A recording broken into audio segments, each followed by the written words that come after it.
Welcome, everyone. I'm Bill Newman, and this is the DSO Study Club.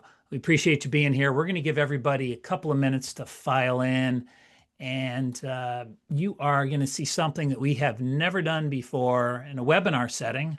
I've been to a couple of these cyber response readiness simulations, tabletop exercises. Black Talon's done a couple of these. They did one at the ADSO meeting last year in person, which I had a chance to sit in on, and actually at the Dental Leadership Summit as well. So they are, it's pretty exciting, and we will, make sure we get a lot of feedback from you. We've got some polling questions, so we're going to ask you a couple of questions, and the participants in this do not know what they are going to experience today. So there is going to be some type of cyber incident, and they're going to have to respond to it as a team. So this is going to be quite a bit of fun.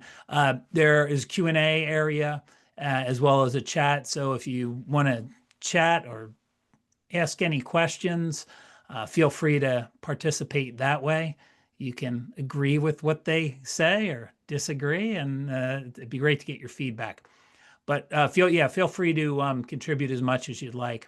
So I just want to give everybody like another minute to jump in, and we're going to stay true to that hour. So at the top of the hour, 3 Eastern, we'll be finished. In fact, I think Gary Salman, who's going to be leading this, he said that we might be done a little bit earlier. So if there's any Q&A at the end, we might have a chance for that. But if we don't get a chance to answer your questions, just make sure, if you want us to answer them after the fact, that you're not anonymous, because we can't answer it if it's anonymous and we can't get to it right on time. So, all right, like I mentioned, we'll give about one more minute here, and then I want to get into some introductions. And we are at 2:02 Eastern, so one more minute. We're going to let everybody in. Got a couple more people look like that are joining us now.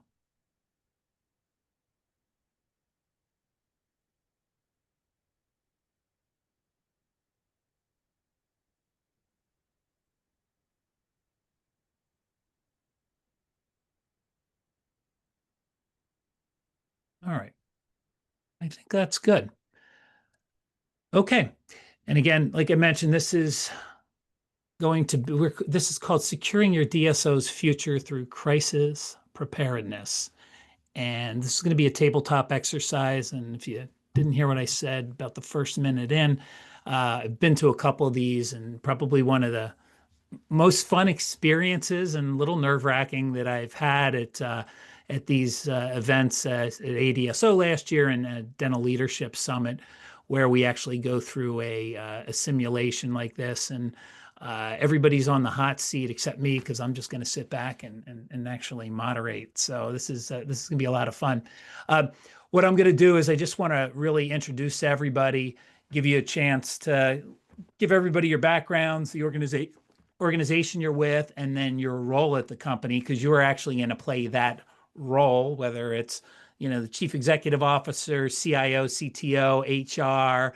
We have our lawyer here, so we've got our legal team here as well. And just your perspective is going to come from that position that you have at your organization. So Jill, why don't we start off with you, Jill Hasselmann with HR for Health, a little bit about your background and your role, and a little bit about HR for Health. Yeah. So I am the Chief Growth Officer of HR for Health. I've been here for a little over 11 and a half years, so for quite a while. HR for Health supports dental offices with their HR, all the way from hiring to termination. And really our goal is to make sure they are compliant every step of the way in that as they scale and grow. And so I am going to be playing the role of the HR executive and how that impacts the team today. So really excited to be here. Love Gary, love everything that Black Talon's doing. So excited to be on this. Thanks, Jill. We also have Cissy Mangrum, RevTech Partners. Hi, Cissy. Hello. Hi, I'm Cissy Mangrum. I'm the Chief Revenue Officer and co-founder of RevTech Partners. And we do RCM and RCM consulting. So I will be playing the role of the chief RCM leader for this organization. So Excellent. Thank you, Cissy. We have Jeffrey DeBellis from Max Surgical Specialty Management. Hi, Jeff. How you doing? Hey, good afternoon, Jeff DeBellis, Max SSM. We're a oral surgery specific management services organization based up here in the northeastern United States. And I'll be serving the role of Chief Operating Officer on today's exercise. Thanks, Jeff. We also have Michael Friguletto. Michael is with Beacon Oral Specialists. Hi, Mike. Hey, good afternoon. So yeah, Mike Friguletto. Beacon is a lot like Max. We're MSO for the oral surgery, oral maxillofacial surgery practices across the U.S. We're based in Dallas, Texas. I've been with Beacon since its founding about 4.5 years ago. Excellent. Shawn Manis, Chord Specialty Dental Partners. Hi, Shawn. How are you? Hey, Bill. Good, thank you. Yeah, as Bill mentioned, with Chord Specialty Dental Partners, we're a DSO based out of Nashville, working in 4 states, and I've been here for just under a year. Started November of 24, so looking forward to the exercise. Excellent. Dante Stella with Dykema. Hi, Dante. How are you? Hi there. Good. I'm Dante Stella. I'm a member in Dykema's Detroit office. We're an AmLaw 200 firm with offices in 6 states and 14 cities, and I'm the co-leader of our data privacy and cybersecurity group. So I handle lead generally on incident response for insured and uninsured clients in a variety of sectors, including DSOs. And I will be playing legal. Excellent. And of course, our facilitator is Gary Salman with Black Talon Security. Hi, Gary. Thanks for doing this today. Yeah, no problem. We're really looking forward to this. We have a new exercise never done before. And I want to thank all of our amazing panelists for joining today. We have a wealth of knowledge in the room. Before I turn this over to Gary to get things started, I'm going to start with a poll here. And we just want to know if you have ever experienced a cyber event. So I'll give everybody a second or two to actually fill this out here. I'm really curious if this is going to be a 50-50 split, or nobody's ever had a problem, or everybody's had a problem. I wouldn't even want to bet on this one.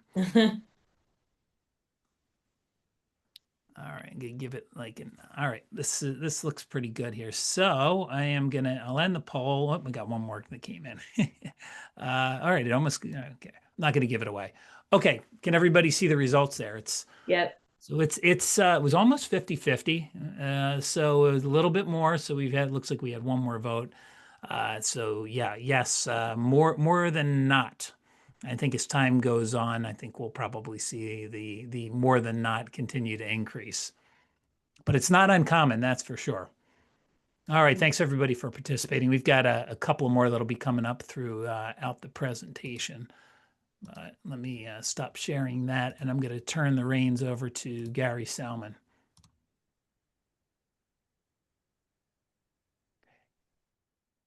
Gary Salman. Did we lose him? Now to the picturesque path finally open on the Jewel of Detroit that connects the city to a 2,000-mile route across mid. Gary, do you have access? Yeah, give me a second, guys. Zoom's saying that there's errors. Uh-oh. Okay. Well, how about I do this then? Since I've got a couple more, hopefully it's not on my side. Is everybody hearing me okay? Yep. Okay. So it seems like it might be, unfortunately, more on Gary's side. We'll let him kind of get things going. And when he has, right. I might have to actually give him access to this Okay. again. Yeah, you let me know when things look okay on your side, Gary. Zoom just crashed, actually. Amazing, right? Perfect timing. Of course, Yeah. we were talking for 20 minutes and nothing happened. All right. I'm good now, but it literally said Zoom crashed. Okay. Are you able to grab the mouse, or do you need me to turn it back over to you? You need to turn it back over to me, please. Okay, sounds good. All right, we'll hold off that one additional poll until later on. We've got 3 more actually that I want to do. All right, let's give Gary the remote control here. And all right, you should be good. All right. There you go. All right, back on track. This was not a cyber breach, though. This is just Zoom. Yes. All right, back on track. All right, well, welcome everyone. For today's agenda, we're going to be doing basically an introduction. We're going to be going through a couple scenarios. Won't give that away yet.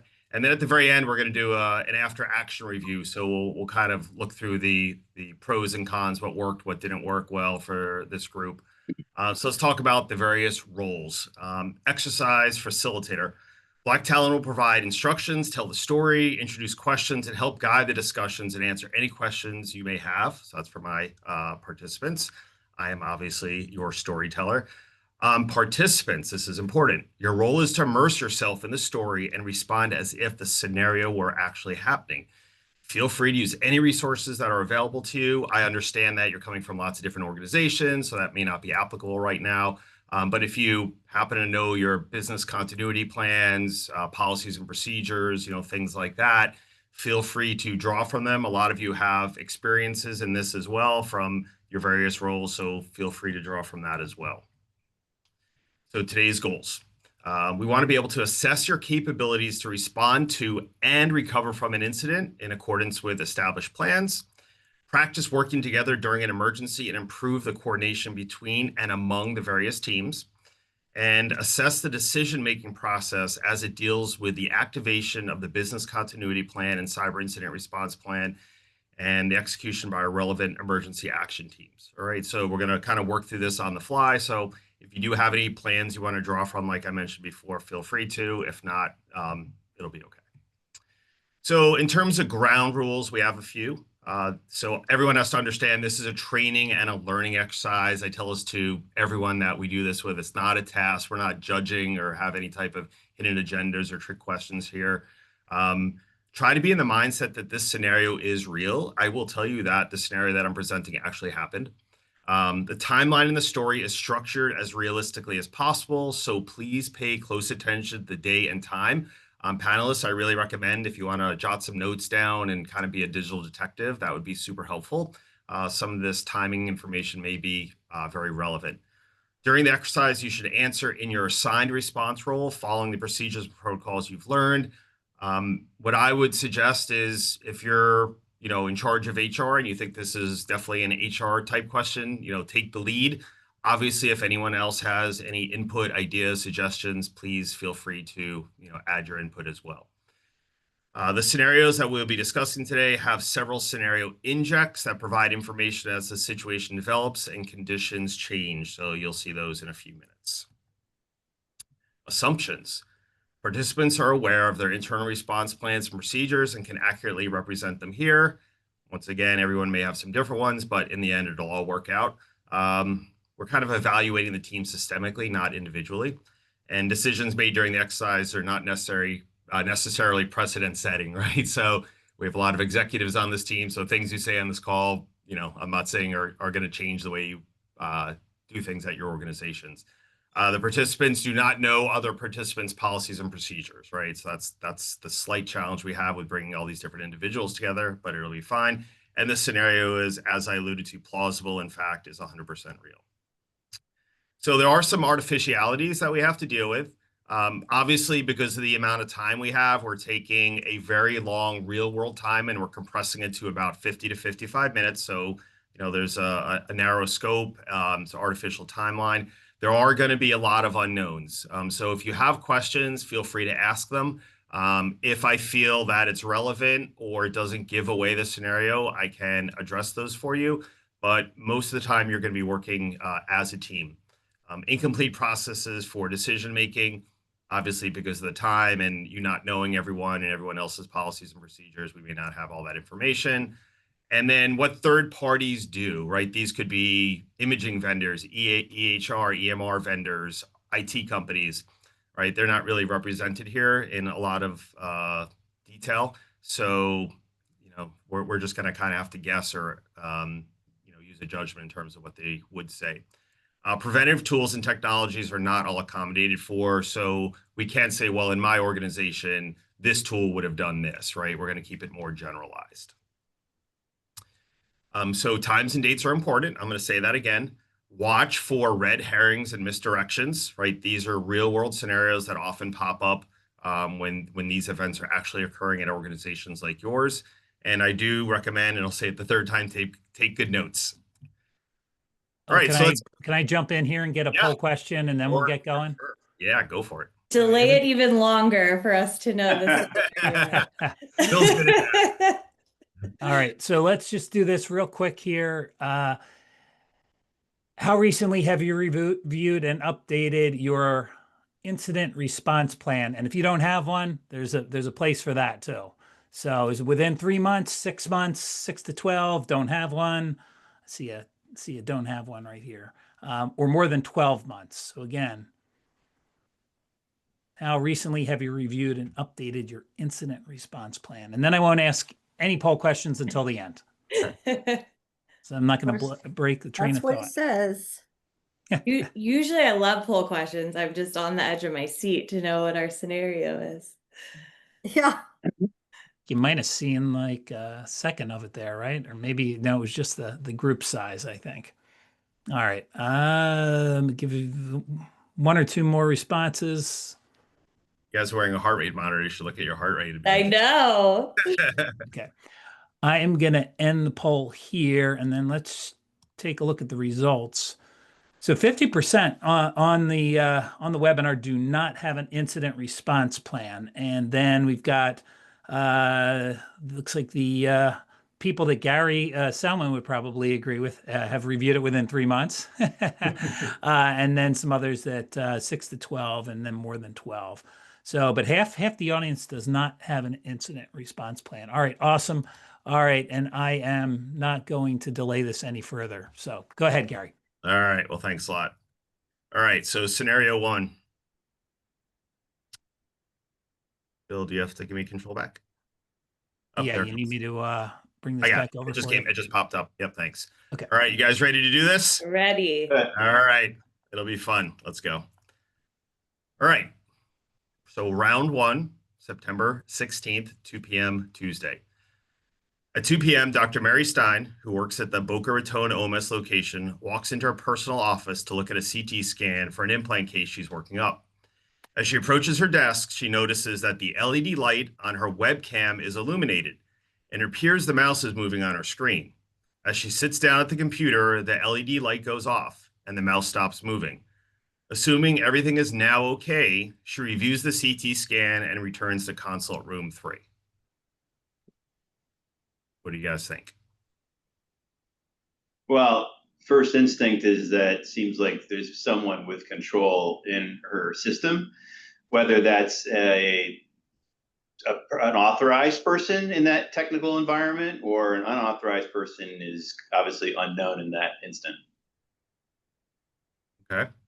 And not great that she continued to look at the CT scan afterwards. Yeah, I think from this perspective, she probably should have stepped out of the office or stepped in and called IT to find out what's going on. Somebody has access to her system.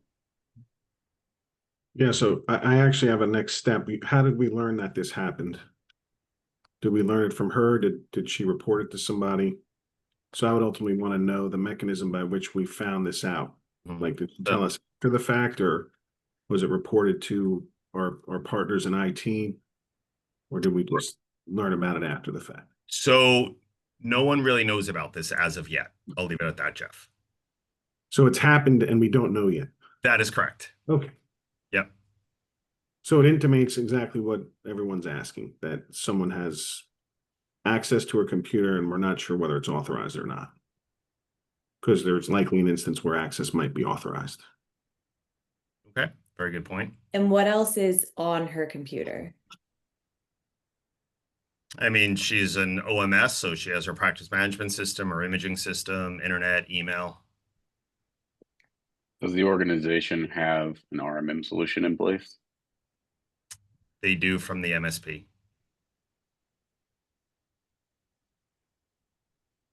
Yeah, Has she reached out for IT support in the last 8 hours, 4 hours?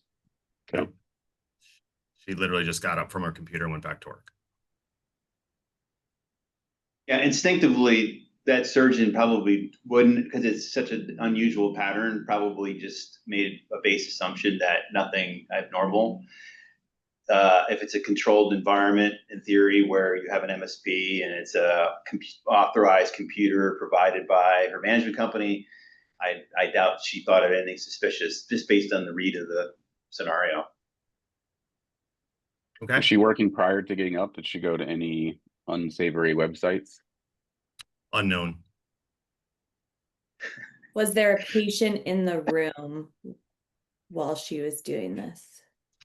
So this is her personal office. So Okay. Okay. yeah. Does the organization have EDR or antivirus? They do. They have antivirus, yes. But not EDR?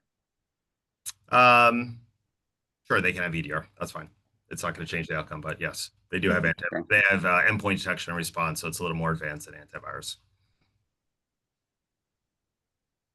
All right. Any other thoughts on this? It's curious that the webcam was illuminated, because I would not have imagined someone would be scanning the room. Like if I were an actor, a threat actor, I'm not thinking about what I can see. It's more about what's on the device. That's an interesting clue, but I'm not sure what to do with it yet. Yeah, that's why I was asking if there was a patient in the room, of why be on video. Right. Also, what did she notice anything on her screen? Like when she walked up, was there something on the screen outside of just the mouse moving? And did that disappear when she walked up to the desk? In this case, just the mouse was moving. Okay.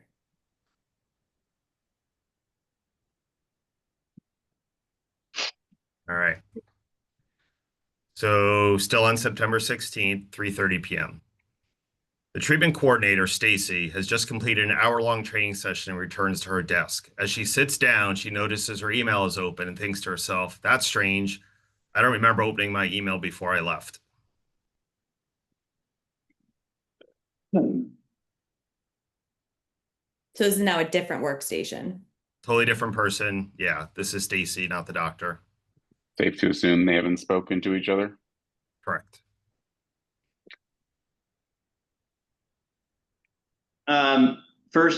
First thing that comes to mind is this a personal workstation, or is it in a shared environment where other users could be accessing? And does it have, timeout controls such that if you walk away, it goes back to like a locked system, where no one can access? Because based on the sharing experience, might be perfectly normal. It is obviously a red flag to see that, but start to think about the immediate human behaviors around whether that would give her confidence in what she's seen, or would raise an alarm bell based on the controls around her. Okay, so this is her personal office. The lockout is for 15 minutes. So just to make sure everyone's clear. So if she doesn't touch her computer for 15 minutes, her machine will auto lock. And she's been gone for an hour. Correct. But the screen was open when she unlocked it, her email was up. It's undetermined whether her computer automatically locked or not. Okay. Yeah. But if it's personal office, so no one should be at her computer, and it's email, which should be relatively just her space in terms of work environment. It's not like a PM system where you might have multiple people and multiple patients or something like that. Definitely would be a red flag to see that, because if you know how you left it when you walked away, if it's changed, that would certainly send some sort of alarm. And the lockout's a potential concern, but I suspect it's probably not an internal user. And again, I just going back to the timeline, we're 90 minutes from the original concern presented, and there's been no inter-office communication between the surgeon and their staff, and the one person they're most likely to communicate is either their clinical team or their treatment coordinator. So we have no sort of understanding of what internal protocol is in this organization specific to the discovery of these types of incidents. Like there's been no outbound communication to their IT team, to your team, or any other team to investigate these occurrences yet. And 90 minutes has passed with no internal communication in the office. That is correct. And is this at the same location, Gary, as Stacy, or is this a different location? Yeah, Stacy's in the same physical office as the doctor that Okay. had the webcam issue.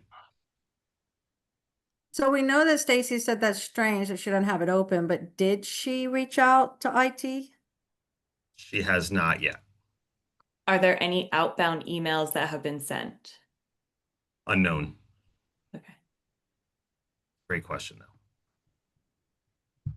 I mean, it just seems like based on what we know, there's like 2 rogue events that have happened to 2 isolated individuals, and no other detection or red flag has been in the simulation has been brought up.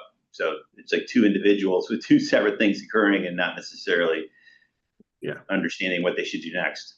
Right. Nothing post discovery of the incident, no inter-office communication around either incident, and we still don't know if any sort of nefarious activity has taken place beyond potentially inappropriate access. Is there a policy or training that tells the staff that when they see things like this, that's not right? Yeah. That they are supposed to report? Have they been in any kind of training like that? So I'm going to push back to you guys. And if someone has a policy or procedure they want to pull from that is applicable to this slide, please do so. Well, I would tell you in our organization, we have trained, everyone has gone through training. They're web-based training where they've had some like different scenarios presented to them. So I would extrapolate that these 2 individuals should recognize that those things are both weird circumstances, but I don't know that it resonated in the first case with the doctor. I suspect that doctor, it like passed through their brain and they just moved on. This person, it sounds like maybe is a little more like concerned because of the type of interaction and the way she's noticing something's changed. And I would hope that she raised a question about it because that it's such a more significant, I think, flag than the first example. Fair enough. So I think. Yep, fair enough. Right, so people interact differently with things, right? So we're now advancing to 3:35 p.m. Dr. Stein, I think Jeff predicted this. So Dr. Stein walks into Stacy's office at 3:35 p.m. Stacy, who looks a little concerned, says to Dr. Stein, "Something just freaked me out. I came back to my desk and my email was open. I don't remember leaving my email open." Dr. Stein says, "Well, that's interesting. I walked into my office about an hour and a half ago and my webcam was on and my mouse was moving." After a brief conversation, Dr. Stein asked Stacy to call their MSP, Dark Technology IT. So at 3:40, Stacy calls Dark Technology and speaks with Dave, a level 1 technician. She explains the problem and she explains the problem she and Dr. Stein experienced, and he replies, "I'll run an antivirus scan. It's probably nothing. Maybe someone just used your computer or you forgot that you opened your email." A few minutes later, Dave says, "All clear. I don't see anything in the scan. Let us know if you need anything else," and I'm closing the ticket.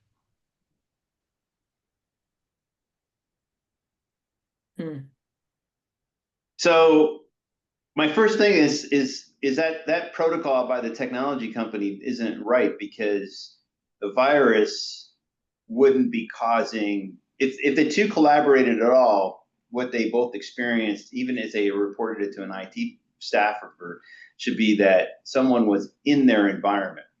So I don't think antivirus would have been the first protocol for the 3rd-party entity. I would think they'd be looking for some sort of operative malware or other accesses into the system. So I'm a little concerned by the IT response would be my first instinct seeing this part of the scenario. Yeah. Shawn, what do you think about this? Oh, he'd be fired on the spot. Yeah. But I mean, Shawn, I'm glad they chose to finally call IT after chatting. Yeah. But I've got to agree with Michael that the antivirus doesn't seem like even remotely the first proper response to at least their explanation. Yeah, the collaboration is great. It's good that the 2 connected by those 2 random dots, right? But it was prompted by Stacy, the staff member, who had, I think, the more egregious, like red flaggy type thing. It just created a different prompt versus the webcam and the mouse movement.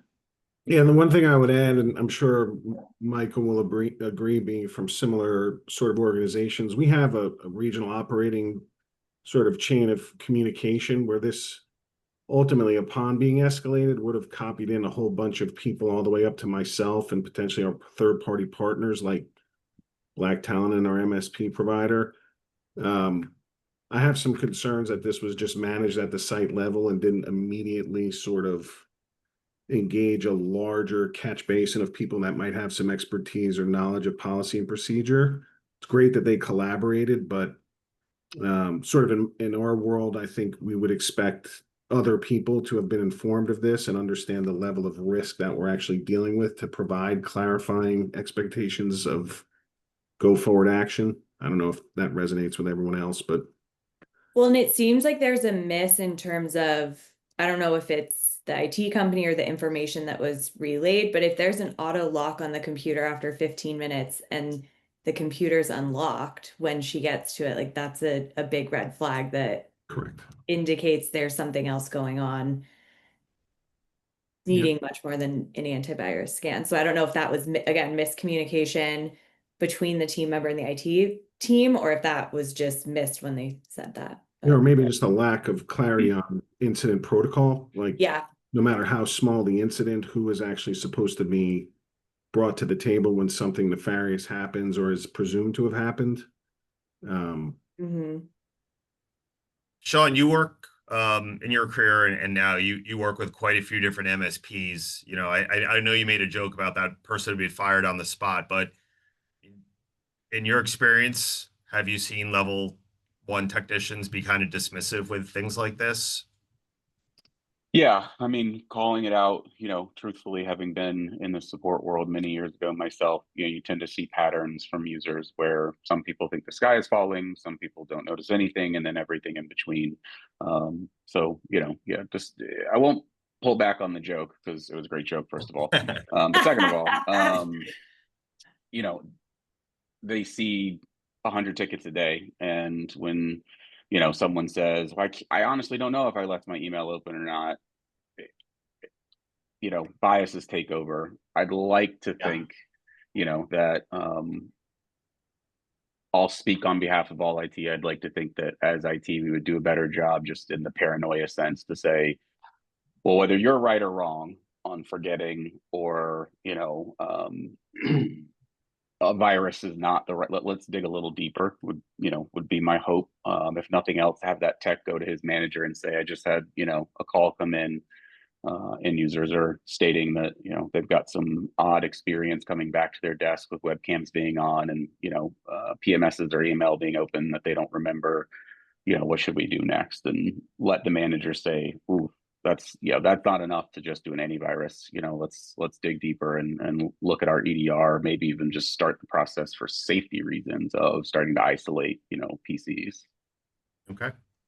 Yeah, I think that goes back to my thought around sort of an escalation protocol. Like, no matter how small the incident or large, right now it's thought to be contained by 3 people that probably maybe should not be making that decision independent of assistance from other people involved in risk management.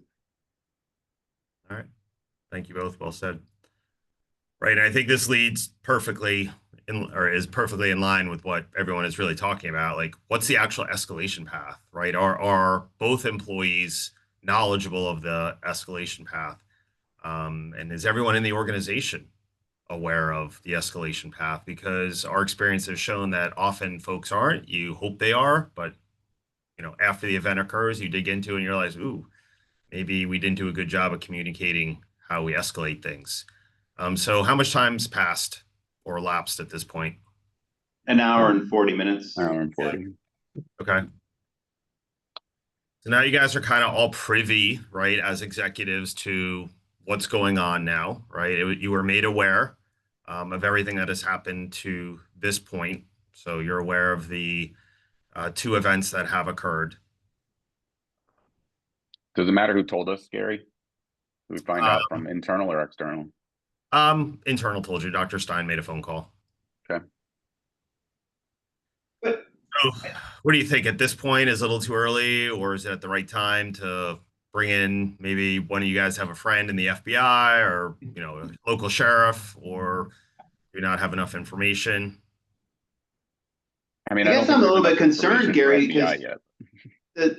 well, maybe just to preempt this, that if the first level support desk dismissed this case, Mhm. nothing. I'd argue that those employees, if the path they believed, and I think in general they called support because they're like, what do we need to do, right? Because this now it's outside their technical skill range. They call the expert. If the expert dismisses it as, oh, there's no virus, no nothing, I think those two employees, nothing happens. I think the clock keeps going and nothing's happening. We wouldn't know about it because it would have gotten nipped in the bud as a non-event. Yeah, I mean, I think it depends on the escalation protocol. Like Mike was saying, in his organization, there are certain levels where people are automatically copied into this communication. But if that wasn't happening, yeah, I would think it probably wouldn't be escalated to us at this point to say we need to change email passwords, like we need to actually start taking action. I would assume they think they're okay because of the scan that happened. I think the clock is still ticking. Something else is gonna have to happen for even the director level to get involved Yeah. and escalate. Yeah, I mean, Gary, you said that the ELT's been made aware of this. So, I mean, if that's true, then I'm aware of the CIO. I'm immediately on the phone with my cyber response team, whether it's internal or external, and maybe even making the decision to go literally pull the fiber, you know, out of the modem, based on what we know, right? If I hear webcam, things that weren't open, my mouse is moving, I mean, that's, you know, that's control, right? The only way to stop remote control is to literally disconnect, isolate that whole practice, that whole office. Still making the phone call to, you know, entity X to then, do we have a third office, a fifth office? Are we 80 locations, 150? Like, what's the, you know, what's the actual impact? Okay, so Shawn, in your role, you're suggesting that you make a decision at this point. Is that accurate? To potentially pull machines. So why don't you work, right? You have potential impact, right, from an event like this, right? In terms of revenue, you have potential HR issues, you know, financial issues, things like that. So why don't we take 2 or 3 minutes, kind of go around the room and understand, you know, if Shawn says, hey, we have to pull the plug on this network, you know, across 75 locations, what the impact is going to be, right? And I know we don't have hours to discuss this, so it'll be short and sweet, but I think it's important to at least have that conversation. So why don't you facilitate that conversation, Shawn, with the rest of your leadership team? Yeah, I mean, if we were, you know, if we were sitting around, you know, the boardroom table, and I had to say we're going to kill access to the outside world in and out, you know, that's a stop of service. Obviously, there is no active generation of revenue. We're not going to be pulling down, you know, any accounts receivable. We're not paying our bills.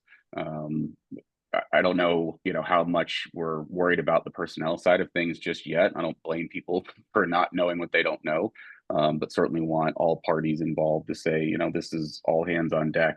And the first most important piece is containment, is isolation, either, you know, of the individual endpoints or of the networks. And then we will start the process of, you know, going through logs, you know, bringing in our cybersecurity firm. There's a lot, as you guys know, if you've been through it, that's running in parallel. So I'm running with my team and our cyber response folks, whether they're internal or external. You know, and then we start the process of business continuity and disaster recovery, so that we can at least be, you know, a quarter of the way down the road, depending on how long this takes. Want to let the other, you know, folks on the panel speak, but you know, certainly that's where my head goes first. Yeah, as part of. Oh, go ahead, please. I was just gonna say, from my perspective, you're gonna shut down, you're gonna cut connections, be working very closely with the ops team to make sure that the paper process or at least hopefully we have a paper process in place that we can continue to see patients and continue to do revenue so that we're not dead in the water just because I look at it like this, if the power went out, you're still seeing patients depending on the type of specialty you have, right?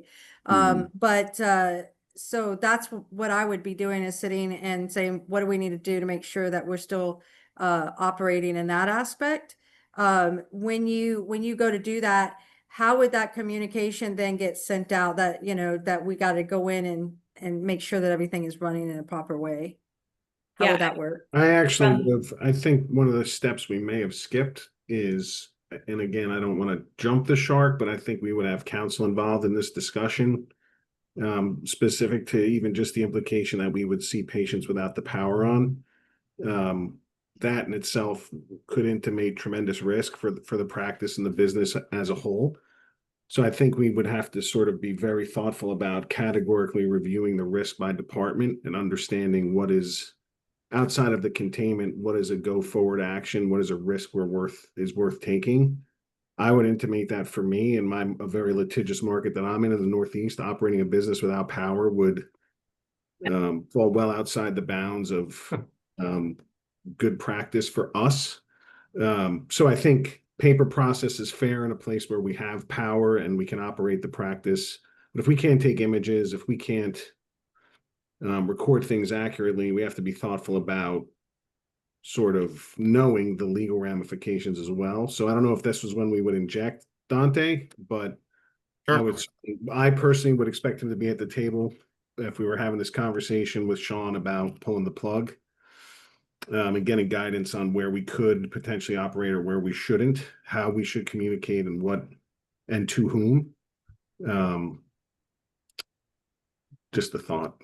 And I misspoke when I said power. I Well, don't think he's you saying know what take I the mean. power Yeah. off. The power to I meant the computers. Yeah, we gotcha. Dante, what is your thought here? And then we're gonna move on to the next scenario. I think I would consider very carefully the idea of pulling the plug, and the reason why is a couple things. One is the professional liability end of not being able to access somebody's charts if these are stored locally. The other issue is you could essentially be precipitating your own inability to access PHI, which would be of interest to Health and Human Services. So I'd be cautious about this. A lot of times, this is the lesser, isolating the entire network is the lesser evil that people choose, but it still has some implications downrange. Okay, fair enough. Well said. All right, scenario 2. So September 23rd, 1 p.m. Tuesday. Jennifer, who works at the Miami orthodontics location, receives a very weird phone call from a patient. The patient is a 13-year-old female who completed their ortho treatment 4 years ago. The mom says to Jennifer, "I just received a very concerning phone call. A man with a Russian accent told me he has all my daughter's personal information and even read off her treatment plan from 4 years ago. I'm shaken and upset. What's going on there? I'm about to call the police."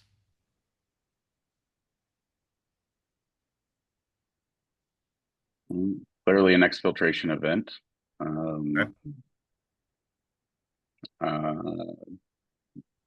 Sort of reading the pattern here. What's the next slide say? So we don't ask 1,000 questions. And So this is 1 week later. That is 1 week later, yes. And sorry for my clarification, and we're aware of all the things that have happened and try to secure the environment. So now we're discovering there was exfiltration after the. Yep. Okay, thank you. Just to contextualize. Wow. Okay. At this point, did we know there was exfiltration, or we're just discovering now by virtue of this, like that our forensics after the first incident didn't identify that, or is that this conversation topic here? There's been no forensics to date. Gary, where's the ransom note? I don't know yet. There may or may not be one. Who knows? Because these types of messages usually come after some type of initial disabling event or some type of threat actor communication, as a secondary form of pressure, which is calling your patients and other people. Weird things happen lately, Dante. Clearly. Your statement is very accurate, but I'll leave it at that. I told you this was going to be a fun one. Yeah, I'm just personally troubled. Like, okay, there's been no evaluation of potential exfiltration. Usually, you can look at like your logs, see what's been going, data in and out. Clearly, there's been things skipped, which gives a lot of concern about how they remediated the first problem. But here we are, and yeah, now there's a substantial amount of work that needs to get done because when we don't have a ransom, usually this would happen. This would be in response, I would think, in response to not having reacted to the ransom. So therefore, they're like leveling up the game. They wouldn't go and start promoting the data like this and this kind of strategy. But maybe I'm assuming too much. Gary, have they changed PMSs in the last 4 years since that patient was seen? They have not. Okay. All right, I'm going to move on to the next one just because of time, but you guys asked some good questions. All right, so I think this is going to start bringing some clarification here. Round 2, still September 23rd, 4 p.m. Dr. Frederick Peterson from Smile Pediatrics in Charlotte receives a phone call and it goes like this. Listen to me carefully. I've infiltrated your network. I have stolen all your data, including your patients and employees. This is very serious. You have not responded to our ransom notes. You have 24 hours to pay us 15 Bitcoins or we go to media and publish all your data. I'm sure that parents will be mad at you. Tell Mike, your CEO, to get me Bitcoin now. Do not call the police or FBI. I'm watching you. I will call you back tomorrow.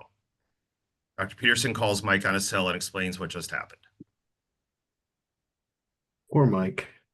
I was going to say, after a series of 4-letter explicatives, clearly, wow.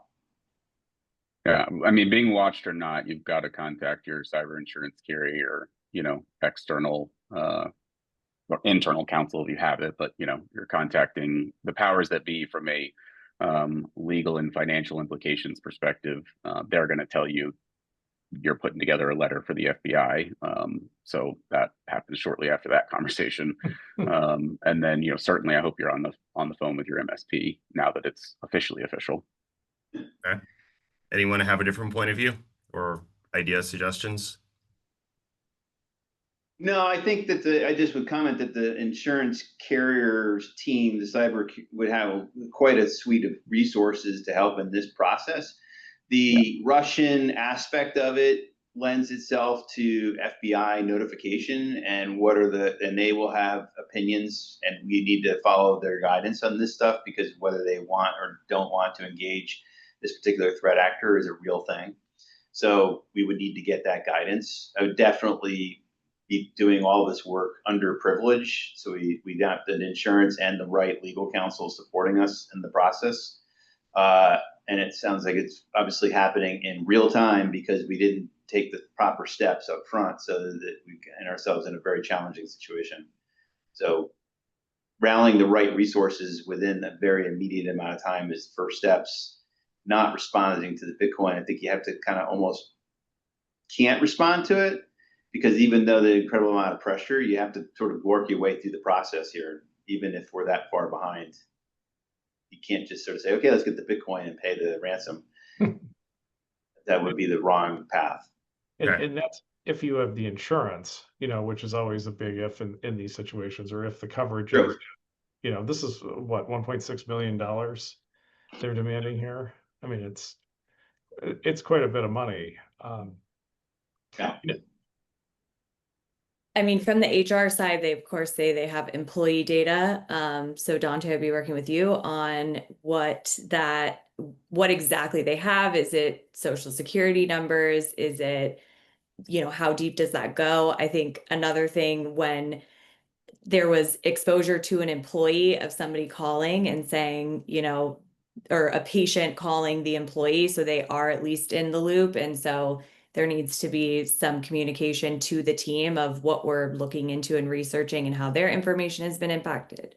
And then the other piece is we can't forget that if payroll systems are impacted, we have to figure out how we're going to still pay payroll for the people that are working because we don't want us to then have suits on the employee side of them not getting paid while they're working. So I would be focusing on, again, what has actually been taken or do they have access to, and then need to communicate that to the team while knowing what they have access to. So can't jump the gun too quickly on that, but doing a little bit of interim communication of we're aware that this is happening, we're working through it, and then making sure that from a, like, if we have to close offices or, you know, isolate these things, how are we going to pay people for their time off? Do they have PTO? How are the payroll systems going to work?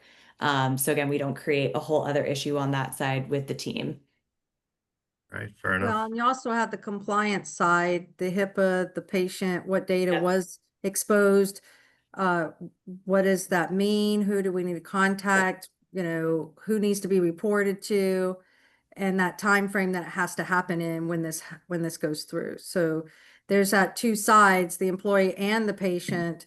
Yep. Because we can't, you know, there's lots of notifications that happen. And of course, we would have to lean on Dante to help guide us through that next step of those processes. Because we don't want to prematurely report something and not Yep. Yeah, been Fair done. enough. and that's a serious hazard with HIPAA is, you know, not having as many facts as you could get. Because you do, as you both you and Jill said, you know, you have two different sets of data here subject to two different sets of regulations, Yep. you know, with different definitions of what a breach is. Mm-hmm. All right, all good feedback. So September 23rd, 4:15, Dark Technology Tech said an email account has been hacked and taken over. A call is made. I spelled your name, Shawn, incorrectly. I apologize. To inform him, the All the time. compromised account belongs to a doctor from orthodontics and pediatrics of Atlanta. We don't need to take a lot of time on this, but any thoughts on this? I mean, we definitely fire So that different. doctor. It's his fault. Okay, someone said something. I think I heard different. I think you- Yeah, this is not Miami. We're in Atlanta now. And the other call was made to Charlotte. The initial Yeah. weirdness on the computer is Baton Rouge. So and don't discount the possibility this is an MSP issue too. That this is not the credentials of multi-specialty, but somebody up the chain. You know, if it's branching out like that. Yeah, it gives you a lot of red flags about how their underlying structure is set up, that all these groups that are interconnected are all kind of being impacted potentially by the same ultimate culprit, which may be the proverbial smoking gun of where it all started. It's unusual that they took this long to discover it, but It might be too technical for the call, Gary, but is it are they a hybrid environment? You know, Azure/AD or Gusto 365 in Azure? And it may not matter. Yeah, I mean, probably for a group like this would be hybrid. Yeah, I agree with you. All right, let's go to the next one because I don't want to run out of time. You guys are all providing great feedback. All right, September 23rd, 4:30 p.m. Tuesday. Shawn makes a call to the CEO of Dark Technology and demands some answers. The CEO then informs him that they found ransom notes all over the network from a hacking group called Killen. On the right side is a real ransom note that was removed from your network. Your corporate network was completely compromised. As a result, over 900 gigabytes of data with clients' private information was exfiltrated from your servers and workstations. Files we have are a very huge problem for you. We will provide you proofs of having your confidential data. Data audit allows us to say for sure that if we publish it on our blog, which is visited daily by many, I'm not going to sit here and read the whole thing to you, but just so everyone knows, this is an actual real ransom note from a victim of this event. So then they're saying, you know, if no payment is made by September 17th, we'll start to publish your data in our blog and start notifying your clients about leakage with proofs until you realize that it's better to pay us. Yeah, so I think the one thing that immediately comes to my mind is remind me if we executed communication a couple steps back to law enforcement, because if we hadn't, we would regret it at this point.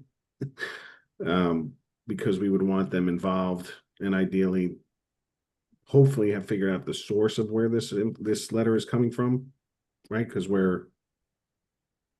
is this the same day, right? We're still on September 23rd, Wednesday. Is that correct? Tuesday. Do we think within a day we would have been able to contact law enforcement and they would have been actively involved by now? I would tell you that it depends on whether law enforcement's interested, and the FBI's response to these is, they either tell you to fill out an IC3, which is like in the Terminator, where they tell Sarah Connor to call 911, or you'll get a call from the outside, or if you have a contact, you might get a call. I'd also look at the date of this ransom note and the deadline versus what today's date is, because it looks like this deadline was a week ago or 6 days earlier. Well, that was the first day. Well, the 16th was the first day that the weird stuff started happening on the computer. Right. Right. So then should we assume if we're doing that date exercise that people have already been contacted? Yep. All right, let's go on to the next one. Defines our scope of potential. So let's address this in about a minute, so that way we can wrap up the exercise here. But who do you call? What do you tell the doctor's employees? I think we should address that at this point. Maybe Dante, could you give us some direction on that? So in terms of communications, one of the things that, when Mike was talking about the insurance panel is crisis PR, and you would work with the consultant, whether or not you had insurance, you would at least try to create some messaging in terms of a reactive press statement, communications within the organization, FAQs, and a standard script. And what you would give your doctors and employees at this point is essentially a holding statement. Something that says that, we're aware that there's been a cyber event, we're looking into it, we'll keep you apprised. And I would hold off on telling the patients anything quite yet. On the patient piece though, Dante, let me just ask, would you do something generic? Meaning multi-specialty group has experienced some sort of compromise. We don't know the extent of it. We don't know the impact, blah, blah, blah, but we've had something because they've already communicated with a patient, and presumably that's not a red herring. That's a real event that gives you like okay, we've got something that tells us that's true. Clearly dark technology doesn't know what they're doing. So now you're dealing with their incompetence because they're just finding the ransom notes. They didn't detect the exfiltration, so you're way behind. But you have potential patient exposure. I think you'd at least want to say we've had an event, even if I can't tell every patient exactly what's happened to their specific information. Better to be transparent, I think. I would be very careful about doing that because there are a lot of regulatory timelines that get kicked off by various things that happen in these events. And, you're sending this out to your patients, depending on what that notice says, could be construed against you as being that you knew there was a cyber attack and people's PHI was put at issue, which would start your 60-day clock for HIPAA. So you'd want to be very circumspect, and the maximum amount you could keep the communications limited to if it was your patients in this context or your customers in another, simply because it's hard to walk these things back, and once you distribute it to thousands of people, it's very difficult to control. No, I agree. It's a definite thread to bear, and this one, because this one's gone public, it just seems to, at least even with one patient, feels like that public risk is a real thing. Yeah. Well, you predicted it, Mike. Round 3. Maybe I'm too predictable. I'm losing faith in myself now. Okay. September 24, 7:30 a.m. Wednesday. Upon arriving at HQ, Mike F. is met by multiple reporters demanding answers. One reporter says, "We received multiple news tips that all your data on 800,000 patients was stolen. There are a lot of upset parents. Do you want to comment?" Shortly after this, news reports start surfacing on CNN and Fox News. All right. I don't know. Dante will have handed me some talking points. I hope. You'll have some talking points, and the best advice I can give you when it comes to these things is that this is a very short news cycle for these attacks. Yeah. This might seem to you like the worst thing that's ever happened to anybody, but believe me, in a week, something worse will have happened to somebody else. So, use your PR firm, come up with your press statements and be very measured in how you deal with this. Yeah. Agreed.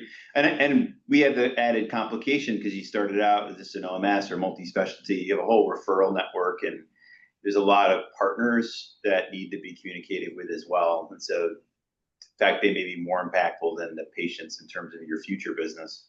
Yeah.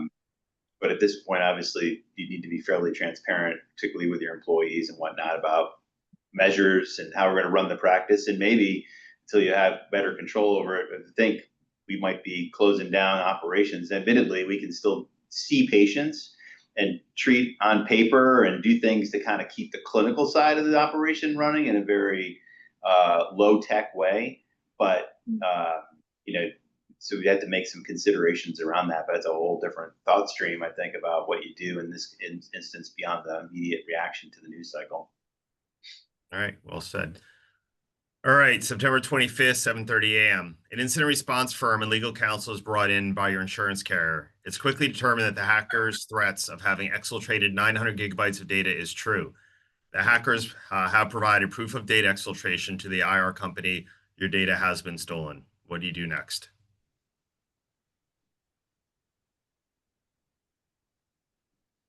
Do what the insurance company and their agencies are going to obviously outline for you, because you're now asking for their support, and they're going to probably play a very heavy-handed role in terms of sequence of events that we need to do to both to address the incident, right? Notification requirements. Dante outlined a few of those things.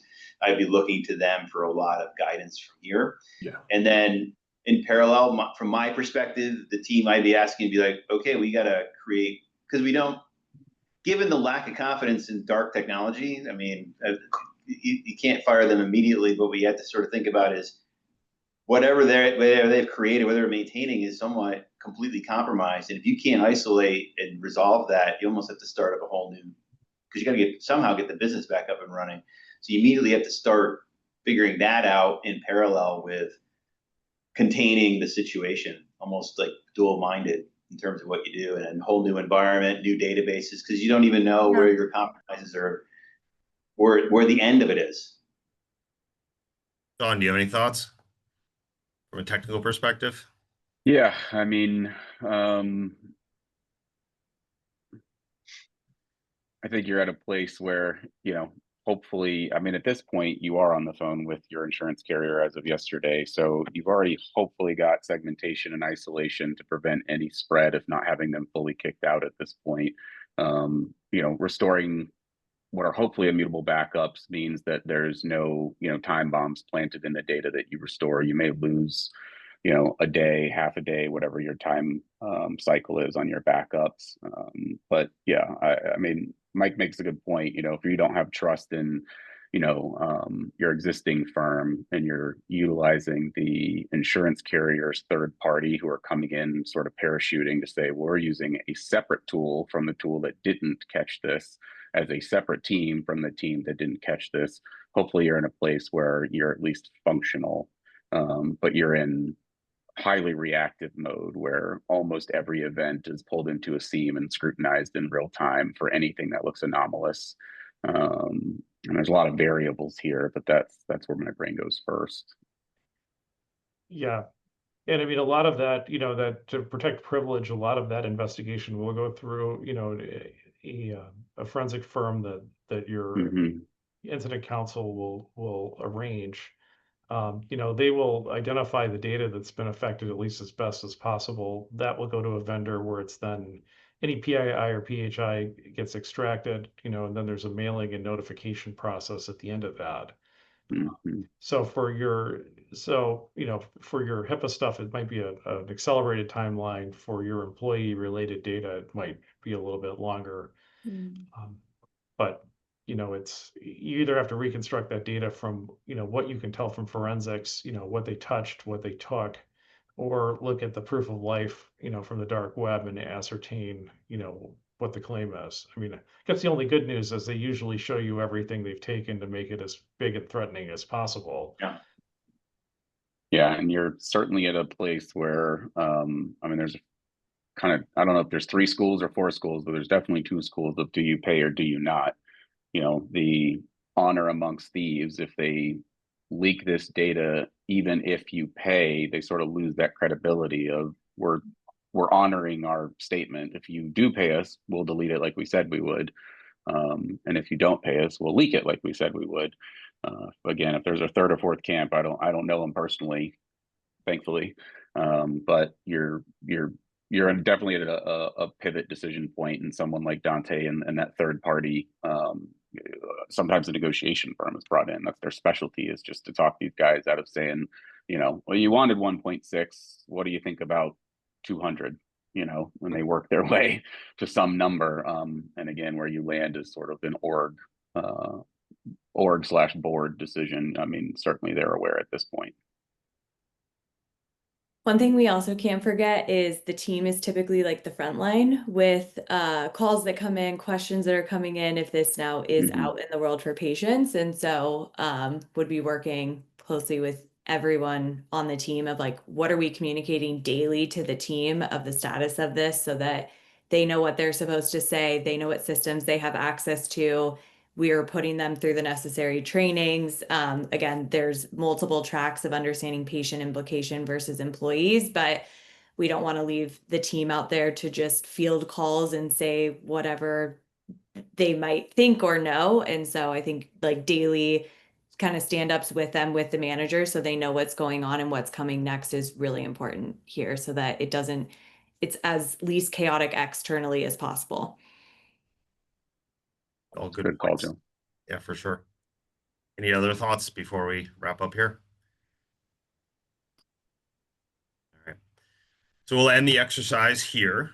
We'll go into our after action, and if there are any questions, we can absolutely address those. I know we're kind of running out of time here. Actually, we're a little over. So I'm just going to rattle some of these off. I don't think we're going to get into details right now because we just don't have time. But I think one of the really important things to understand is, do you actually have an incident response plan, emergency response process, right? This doesn't always have to be just for cyber. It could be for natural disasters, civil unrest, systemic power outages, things like that. I think it's very important to have written policies around this. Outside counsel, inside counsel, they should be readily available to you. Some of you have good representation, some of you have none, and you're going to rely on your insurance carrier. So make sure that everyone is aware of who your counsel is. So if you need to get a hold of them, you can. You have a vendor management program, right? We're not going to really get into that today, but you can do a little ChatGPT search on that and figure out, what does that mean to manage my vendors properly and assess their risk. Cyber coverage, in this case, the multi-specialty group did have cyber coverage, which they obviously tapped, and they brought in legal counsel and an incident response company to help address the issue. And then we didn't really get into this, but you have to have contingencies. I will tell you from my personal experiences, we've been brought into very large ransomware attacks where the CEO was out of the country and she wasn't available when all of this was exploding. And people kind of just did this. They're like, well, only she can make those decisions. I can't. So there was really no continuity plan for decision-making, which made it very, very challenging to deal with an event. Who's authorized to speak with the media, right? I think that absolutely happens. And I've witnessed that firsthand, where reporters call, because an employee leaked some information or patients found out somehow. We'll skip the employee manual. Business associates agreement.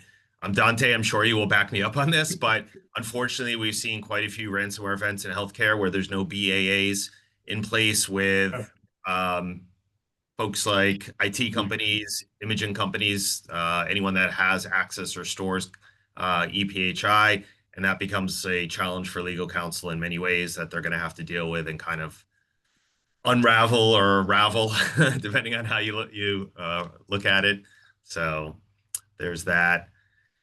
Time frame, I think that was addressed here, right? I mean, I think Dante, you kind of addressed that. Like, when's the right time to start notifying people?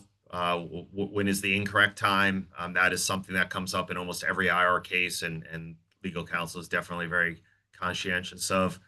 Emergency contact information. This is just a pro tip. You guys, especially the larger DSOs on this call, you should have 911 numbers for your practice management systems, key business leaders at those organizations. So if something kicks off on a Saturday morning, maybe you can get a hold of a lead of a tech team that can assist, in an event like this. Opening a claim that occurred. Where's all your data stored? I can't overemphasize this enough, right? Dante's laughing because he knows, right? He's lived this like I have. what happens in these events is they grow so many legs, and all of a sudden the organization says, oh, well, we just have our data on these servers. And then 3 hours later, oh, well, by the way, we have backups here, and we do our claims with this company, and these folks do all of our text messaging. And then all of a sudden, right, your patient records are in 8 different places. So it's very important to have what's called a data map, so you know where all of your data is stored. That should be on a physical piece of paper, not on your network, that someone can basically pull out of a file and say, here we go, here's where all of our data is stored. And I don't remember who, I think it was Shawn actually, that said, oh, did you convert from an older system, or did you do a migration? What I've also seen in many of these cases is practices have moved from on-prem servers to cloud servers, and there are backup copies of the on-prem data all over the network. And the whole executive team's like, oh, we're all in the cloud. We're in the cloud. We don't have any on-prem data. And then the IR company comes in and says, well, we just found 4 terabytes of patient data on these 3 servers, right? Because it wasn't moved off the network. And then alternate forms of communications. We didn't really get into the email compromise. That was a little bit of a red herring, to be honest, to try and throw you off. But we don't want to be using our computers, right, for that, for any type of confidential communication, because I think it was pretty evident the hackers installed screen sharing apps across the network. They were watching every single thing every single employee was doing, right? They were using the webcams to see, is someone walking in the room? And if so, I'll stop what I'm doing, right? I've seen stuff like that happen. Not very common, totally transparent, but it is something that I've seen before. And they may use it to extort you also. So these are some of the things that, I think organizations should definitely think about. And any final thoughts from the team before we wrap up? I want to say something real quick, just as the resident CIO tech side of the equation. Everything you pointed out was great, Gary. That laundry list of items that needs to be focused on. I would say something that resonated with me in a prior organization with a fantastic security officer is not just incident responses, but incident responses specific to the type of event. So things that are exfiltration versus malware versus phishing versus business email compromise, like they all beget a sort of slightly different response. And that's IT specific. There's certainly, to your point, the bigger incident responses for other areas of the business. And then you made a comment about your vendors. Third-party cybersecurity questionnaires. I can't speak highly enough about having something to that effect before you get in bed with anybody, is that you actually I have 125 plus questionnaire that they have to fill out. Since this is public and recorded, I'm going to shout out my legal team who is, doing the Lord's work on going through MSAs and getting BAAs and ITDSAs signed. And if you don't have that internal, certainly look to an organization externally to help you with that, because, getting ahead of it up front is too valuable, to Gary's point. So. Yeah. Thank you. Yeah, and don't forget indemnity and limits of liability in all of those contracts, because what you'll find is that your MSP might have 2 or 3 months worth of service as the limit of what they're responsible for, no matter what happens, which is a really hard lesson to learn if it's their fault that something like this happens. Yep. Any other feedback from the team? I like it. I would reinforce education, because as we saw in the very beginning of your scenario, Training is needed. Those employees, surgeon, and the staff are great. They got together. That was good, but they might have missed the signals. Had they each of them not gotten with each other, they might not have ever had any detection at all. Mm-hmm. Yeah, absolutely. So I will share with you that this was a real case that we recently did. I also share with you that a lot of the threat actors are no longer encrypting files. So a lot of MSPs feel their EDR tool, their antivirus tool, is going to pull a fire alarm telling them that the network's being, attacked because it's detecting encryption of files and malicious code and things like that. But you know what the hackers do? They get on your network, they install screen sharing apps, they remotely control the computers as if they're the employee within the practice, and they just extract the files out of your network and walk away. and then they drop ransom notes. And a lot of times people just have a whole bunch of screens open. They never look at their desktop, and they don't see the ransom note on the screen. So I know some of you are like, well, how did they not know? I will tell you, 2 out of the last 3 cases we've done in the last 2 months, the only way the victims found out that they were hit was through a phone call from the threat actor, right? Because there was no malicious code left in the environment or in the environment to trigger these antivirus or EDR tools. So they're getting smart. They realize, if they get in there and start tripping alarms, the knights, right, in shining armor come running and fight them off potentially, or they're just going to walk out with all your data, which in the end is more valuable. So this case is a little bit different because typically when you have a full ransomware case, all the computers are encrypted, they're knocked offline, they're unusable, things like that. And it's very evident that you had an event. I will tell you most of the time it's a couple weeks before victims know that they've been victimized in these types of exfiltration only events. Well, thank you, Gary, and everybody. That was great, and I appreciate everybody hanging on. I mean, we had a couple drop off at the top of the hour. We went over by like 16 minutes, so there are a lot of people that hung on here. And if you want Black Talon Security to actually host a tabletop exercise like this for your group, you can scan that QR code there. You can reach out to Gary on LinkedIn, and we'll send out an email tomorrow too with a link if you want to actually go through this scenario with your team leaders at your group to see how you do. But yeah, this was scary to say the least. And yeah, that's a lot of Bitcoin for sure. And it doesn't seem like it's going down. So hey, there was last question here that came in, and they were anonymous. So Gary, this came in. I don't know if you could answer this, and then we'll let everybody who hung on go. We really appreciate it. We will have the recording up on our website, groupdentistrynow.com, and our YouTube channel, I'd say in the next 30 minutes or so. But one question came in: what IT services and standardization would you recommend centrally managing at the head office versus contracting out to third parties? You know what? I might throw that to Shawn. I mean, I have my ideas, but I would love to hear, from an expert. Shawn, if you're still on, you want to chat about that, or you want? Yeah, I mean, I think I think a hybrid model is best, and so in the sense of what you're asking, I don't know that there is a perfect answer. It's based on size, based on cash flow. Is headcount important? Are you public? Are you private?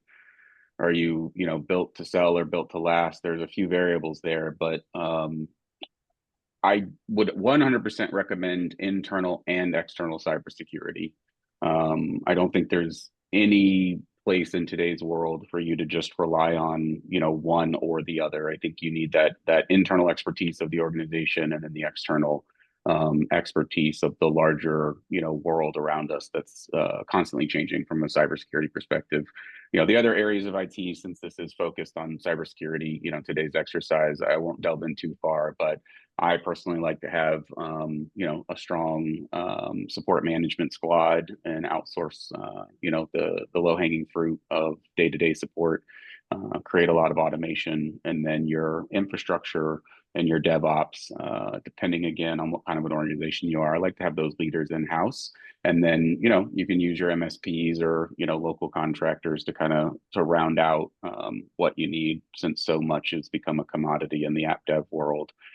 Things are more available off the shelf than ever. And AI is only going to make that, more evident, and infrastructure is, I don't want to say plug and play as if it's not hard. Previous guys, I love you, please don't judge me. But the hardware side is something that you have an expert in house, and you sell, you let someone do the hands and feet, you sell them on that. So externally, that's my short answer. And I think, Shawn, from a cyber perspective, when you have multiple MSPs, as did this group, not having a standard security solution starts to become a problem, because you have 5 different EDR tools, 5 different brands of firewalls, 5 different or 10 different interfaces conceptually, and there's no kind of single point of truth to all of the data, or single throat to choke per se. So I think for medium to large organizations. Without standardization, you can't be scalable. And then I would also argue for smaller organizations, if you expect to scale, then it's a good time to start thinking, hey, how do I standardize my security stack? So as I grow and bring in offices or build offices, everyone has the same security tools and network, and I have, you know, visibility into every single one of my computers and servers. Excellent. I think with that, we'll let everybody get back to work. Yep. I really appreciate all the panelists. This was great. And again, I apologize. I said we would stick to an hour, but we were going strong. There was a lot of great feedback, so I wanted to keep it going. And again, we will have the entire recording up on our YouTube channel and up on our website within the next half hour. So thanks everybody. Appreciate it. Thanks for attending and thanks for participating. Thanks, Thank you so everyone. much. You guys Bye. did great. Thanks. Be proud of yourselves. Bye. Thanks, Gary. All right. Bye. Bye.